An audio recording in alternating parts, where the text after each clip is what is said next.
Selamat datang. Kali ini kita akan membahas tentang menopause. Sebelum ke pembahasan, kita simak dulu yuk kasusnya. Nyonya A, usia 51 tahun, sebagai ibu rumah tangga, mengeluhkan sulit tidur, hot flushes, mudah marah, siklus menstruasi tidak teratur, nyeri sendi ringan, cepat lelah, penurunan gairah seksual, dan kecemasan. Menstruasi juga mulai jarang sejak usia 49 tahun dengan bercak sedikit 4 bulan terakhir. Pemeriksaan fisik normal, namun berat badan naik 3 kg dalam 6 bulan terakhir. Ia khawatir gejala ini apakah penyakit atau proses alami. Bidan menjelaskan bahwa ini kemungkinan gejala perimenopause dan memberikan edukasi mengenai tanda gejala dan manajemen pengelolaannya. Menopause adalah fase alami dalam setiap kehidupan wanita yang biasanya terjadi antara usia 45 sampai 55 tahun. Hal ini menandakan berakhirnya siklus menstruasi dan kemampuan bereproduksi. Berikut adalah beberapa contoh gejala yang mungkin dialami oleh wanita selama masa menopause. Yang pertama adalah hot flushes atau sensasi panas. Hot flushes adalah sensasi panas yang tiba-tiba sering kali disertai keringat berlebih. Hot flushes ini dapat terjadi kapan saja, termasuk pada saat tidur. Berikut merupakan tips pengelolaan dari hot flushes, yaitu terdapat selalu gunakan kipas angin, minum air dingin sebelum tidur, olahraga ringan sebelum tidur, dan pakai pakaian yang lembut. Yang kedua, insomnia. Ketika kondisi ini, seseorang susah tidur atau bangun di tengah malam. Ini dapat mempengaruhi kualitas hidup seseorang dalam aktivitas sehari-hari. Berikut merupakan tips pengelolaan pada insomnia. Atur waktu tidur yang konstan, buat suasana tidur yang nyaman, hindari aktivitas keras sebelum tidur, dan hindari gadget sebelum tidur. Yang ketiga, perubahan mood. Beberapa wanita mengalami perubahan mood yang signifikan selama masa menopause, termasuk cemas, depresi, ataupun iritabilitas. Berikut merupakan tips pengelolaannya. Carilah dukungan teman, keluarga, dan profesional.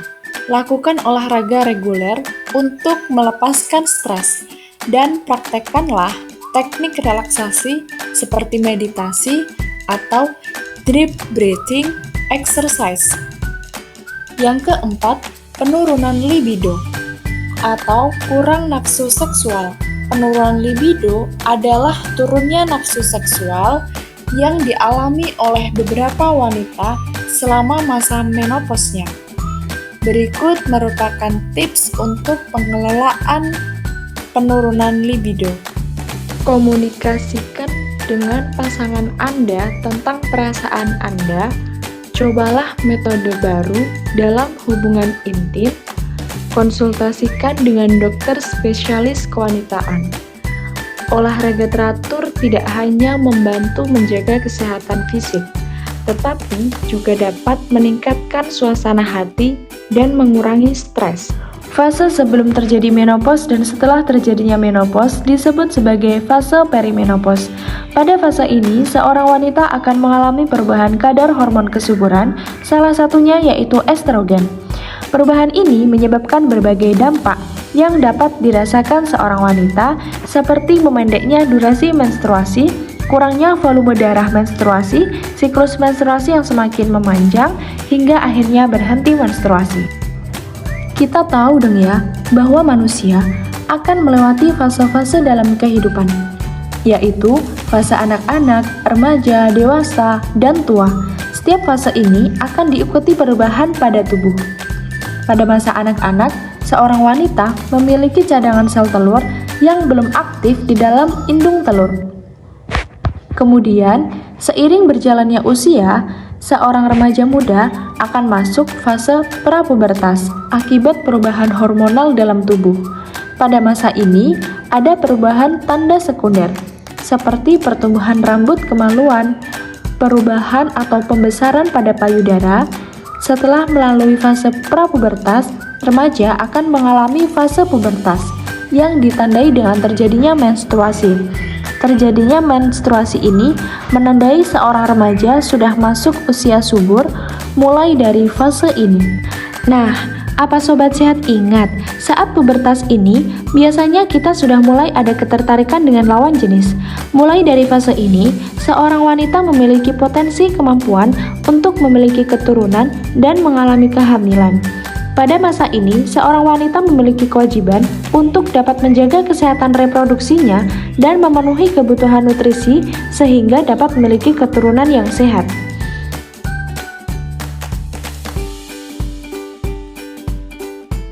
Oke deh, kita balik ke fase perimenopause dulu ya. Dalam fase ini, bakal ada perubahan fisik yang wanita alami loh. Yang pertama, perubahan integritas kulit, seperti kulit keriput, kulit menipis, serta tanda penuaan lainnya. Yang kedua, semburan panas atau hot flashes adalah perasaan panas yang biasanya datang tiba-tiba pada saat wanita sedang mengalami menopause. Biasanya perasaan panas ini terjadi pada area wajah, dada, dan leher. Yang ketiga, vaginismus atau kekakuan otot vagina. Selanjutnya, keputihan, penurunan kekuatan otot organ panggul, kondisi osteoporosis atau penurunan kepadatan tulang dan gigi yang meningkatkan resiko gigi keropos dan patah tulang.